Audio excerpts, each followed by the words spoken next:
dart forward to strike them. Silus's stomach clenched at the sight. Some of these were unrepentant enemies of Rome, Chatti and other Germanic tribes who wanted nothing more than to flood across the borders, tear down the temples, and burn the homes of the Roman citizens who lived peacefully in the German and Gallic provinces. But others were Alemanni, allies until Caracalla turned on them and betrayed them.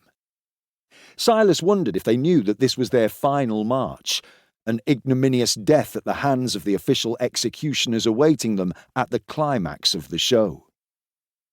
He had heard the reasons for the betrayal over and over, from Attius, from Oclatinius, from the legionaries he talked to in the bars and taverns, and he understood on an intellectual level. The Alemanni were organising into a confederation large enough to threaten Rome, just like the Meatii and Caledonians had in northern Britannia. Caracalla had ruthlessly eliminated the threat before it had become a problem. But that had been at the cost of the lives of so many, some that Silus had counted as friends. And Attius had known of the impending betrayal and done nothing to stop it, had gone to great lengths to keep it secret, even from his closest friend, Silus. Friend no more. Silus had avoided Attius as much as possible after that day. Attius had tried to approach him to repair the rift. Oclatinius had tried to mediate, though Silus had little time for the old spymaster anymore. Silus had declined all attempts at reconciliation. Eventually, Oclatinius had sent Silus away on a minor and unimportant spying mission, just to prevent violence breaking out between the two Arcani. Silus had spent the winter in Rome, bored out of his mind.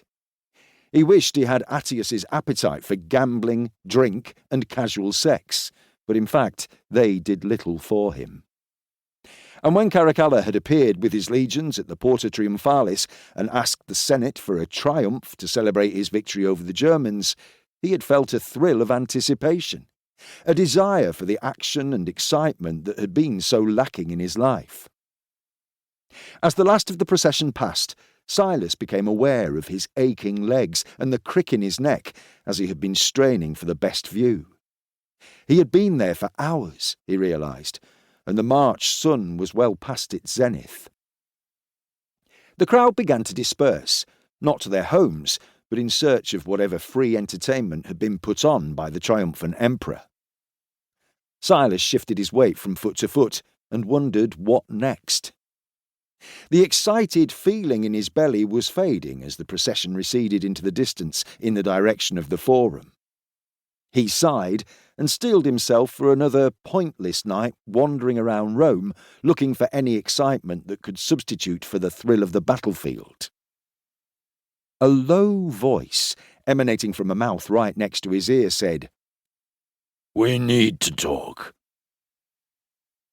Silus turned abruptly and looked into the aged, stern features of Marcus Oclatinius Adventus, head of the Arcani. And despite himself, that feeling of anticipation surged up in him once more. Oclatinius led Silus through the streets of revellers. Though Oclatinius was no longer as sound of body as in previous decades, Silus marvelled at the way he cut through the crowds like a sharp knife through a rotten pomegranate.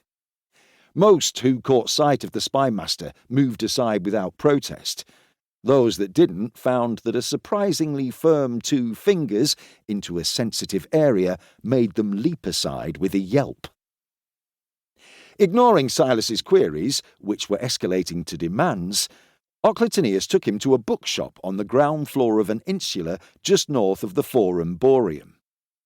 He strode in through the front door, past the shelves lined with scrolls, parchments and tablets, past the surprised-looking slave who ran the shop on behalf of his absentee master, and out of the back, an irritated Silus in tow. The back room was gloomy, with no windows, just a couple of flickering oil lamps on a shelf, and it took a moment for Silus's eyes to adjust.